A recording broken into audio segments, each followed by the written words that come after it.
ഇന്ന് തന്നെ ഡൗൺലോഡ് ചെയ്യൂ. കാണൂ നിങ്ങളുടെ ഫേവറേറ്റ് ഷോസ്. അങ്ങനെ ചില കണക്കുകൂട്ടലുകളൊക്കെ ഞാൻ നടത്തി വെച്ചിട്ടുണ്ട്. പിടിച്ചു നിൽക്കാൻ കഴിയുമെന്ന് തന്നെയാ വിശ്വാസം. എങ്കിൽ പിന്നെ മോൻ വേറെ ഒന്നും ആലോചിക്കണ്ട. നമുക്ക് ഈ തീരുമാനത്തിൽ ഉറച്ചു നിൽക്കാം.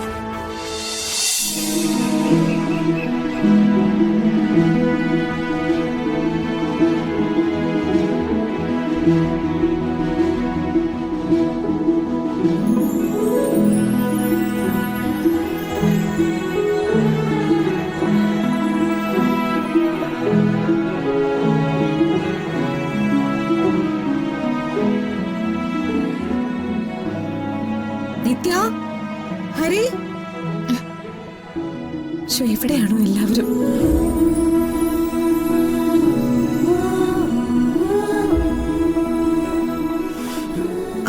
എന്താ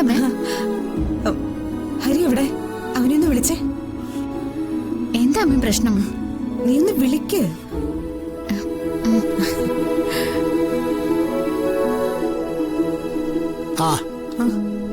എന്താ സുജാതേ?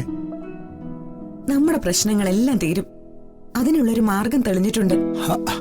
എന്ത് മാർഗം? അത്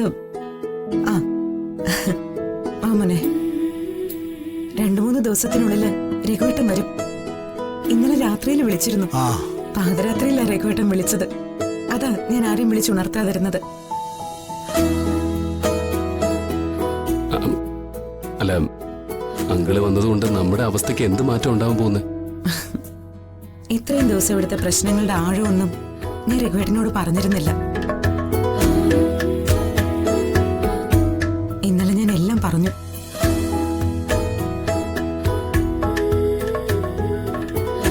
പാലക്കാടുള്ള നമ്മുടെ വീടും പറമ്പുമില്ലേ രാമകൃഷ്ണേട്ടാ, അന്ന് നമ്മൾ അവിടെ നിന്ന് വിട്ടുപോകുന്നെങ്കിലും ആ വീട് അവിടെ ബാക്കിയുണ്ട്.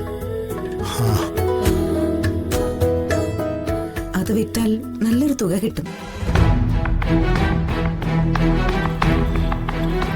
കമ്പനിയിൽ ഇന്ന് വരെ വന്ന ബാധ്യതകളൊക്കെ തീർക്കാം. എന്നാലും എന്റെ കണക്കുകൂട്ടൽ അനുസരിച്ച് കുറച്ച് കാശ് മിച്ചം കാണും. കടം തീർന്നു കഴിഞ്ഞാൽ വീണ്ടും നമുക്കെല്ലാവർക്കും കൂടി പണിക്കിറങ്ങാലോ. പിന്നത്തെ തവണകൾ അടയ്ക്കാൻ അതുകൊണ്ട് പറ്റില്ല ഹരി. ആന്റി എന്തൊക്കെയായി ചിന്തിക്കുന്നത്? നഷ്ടപ്പെടുത്തലുകൾക്ക് മേലെ ഇനി ഒന്നും വേണ്ട. ഇപ്പൊ ഒരു സമാധാനമുണ്ട്.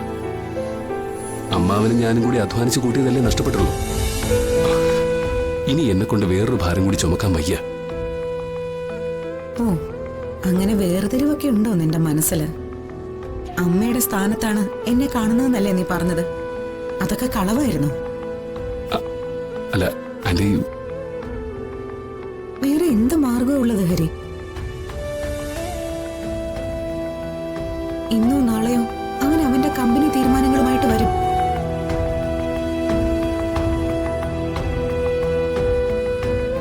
അവന്റെ മുൻപിൽ തല കുണിച്ച് നടുവളച്ച് നിന്നു കൊടുക്കാൻ ഞാൻ ജീവിച്ചിരിക്കുമ്പോ സമ്മതിക്കില്ല.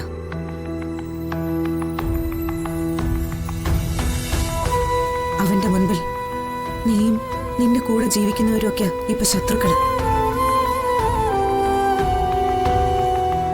ഇനിയും അവൻ നിങ്ങളെ തോൽപ്പിച്ച ഇത്രയും കാലം ഞാൻ പിടിച്ചു നിന്നതൊക്കെ വെറുതെ ആവില്ലേ? രാമകൃഷ്ണേട്ടാ, ഇതല്ലാതെ വേറെ എന്ത് മാർഗം ഉള്ളത് നമ്മുടെ മുൻപില്? അല്ല, അത് സുജാതെ, ഇവനെ ഇങ്ങനെ പറയേണ്ടി വരുന്നതിന്റെ വിഷമം സുജാതയ്ക്ക് മനസ്സിലാവില്ലേ? എനിക്ക് ഈ കാര്യത്തിൽ കണക്ക് പറയാനൊന്നും അറിഞ്ഞൂടാ.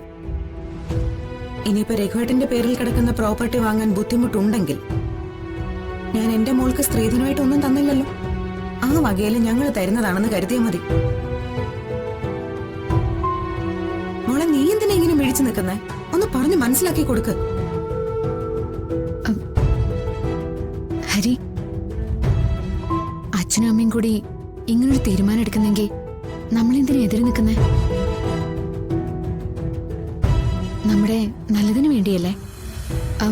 നമുക്ക് മാത്രമല്ലല്ലോ, നമ്മുടെ ചുറ്റുപാടുള്ള ഒരുപാട് പേരുടെ നന്മയ്ക്ക് വേണ്ടിയല്ലേ? ഹരി ഇത് സമ്മതിക്കും. രഘുവേട്ടന്റെ കോള് വന്നതിന് ശേഷം ഞാൻ ഉറങ്ങിയിട്ടില്ല. സത്യത്തില് എന്റെ മനസ്സിന് എന്തൊരാശ്വാസമായിരുന്നു എന്നറിയോ? നമുക്ക് ഈ കടങ്ങൾ വീട്ടാം മോനെ. നീ തന്നെ കൊണ്ടുപോയി അവന്റെ മുൻപിൽ ഈ പണം വലിച്ചെറിയണം. എന്നിട്ട് അവനോട് പറയണം, വേഷം മാറി സ്വന്തം അമ്മയെ പോലും ചതിക്കുന്നവനല്ലേ, നട്ടല്ലോടെ അന്തസ്സോടെ ജീവിക്കുന്നവനാണ് നീയെന്ന്. ഹരി, നമ്മളിപ്പോ ചെയ്തുകൊണ്ടിരുന്ന ബിസിനസിന്റെ എല്ലാ അവസ്ഥയും നിനക്കിപ്പോ മനസ്സിലായിട്ടുണ്ടാവില്ലേ? ഇനിയും മുന്നോട്ട് ലാഭകരമായി പോകുന്നു നിന്റെ മനസ്സിൽ തോന്നിയിട്ടുണ്ടാവില്ലേ? അങ്ങനെ ചില കണക്കുകൂട്ടലുകളൊക്കെ ഞാൻ നടത്തി വെച്ചിട്ടുണ്ട്. പിടിച്ചു നിൽക്കാൻ കഴിയുമെന്ന് തന്നെ വിശ്വാസം. എങ്കിൽ പിന്നെ മോൻ വേറെ ഒന്നും ആലോചിക്കണ്ട.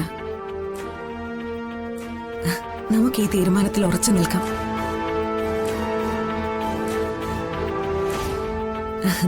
ഇന്ന് രഘുവേട്ടന്റെ പിറന്നാളാ. രഘുവേട്ടന്റെ പേരില് എനിക്ക് കുറച്ച് വഴിപാടുകളുണ്ട്. നിങ്ങൾ രണ്ടുപേരും എന്റെ കൂടെ അമ്പലത്തിൽ വരണം. ഡാഡി, നീ നീ പോയിട്ട് വാ. സന്തോഷമായിട്ടുള്ളൊരു ദിവസമല്ലേ. മുന്നോട്ടുള്ള കാൽവയ്പ് അവിടുന്ന് തന്നെ തുടങ്ങട്ടെ. ഞാൻ പോയി ഡ്രസ് ഒന്ന് മാറ്റട്ടെ.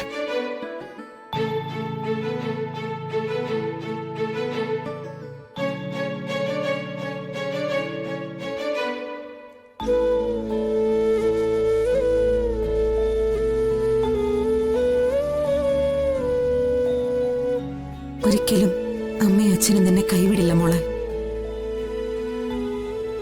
ജീവന്റെ മുൻപില് അമ്മ നിന്നെ തോൽപ്പിക്കില്ല.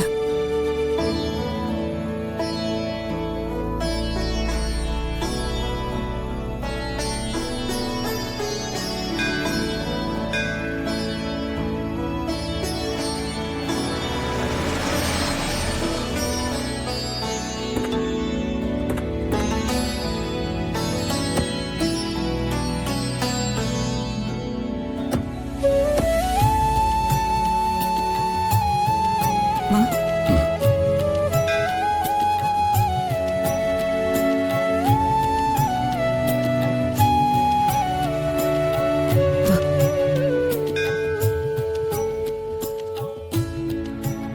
ആന്റി, നിങ്ങൾ തൊഴുതോളൂ. ഞാൻ വഴിപാടിനുള്ള രസീതാക്കിയിട്ട് വരാം. ശരി. വാ.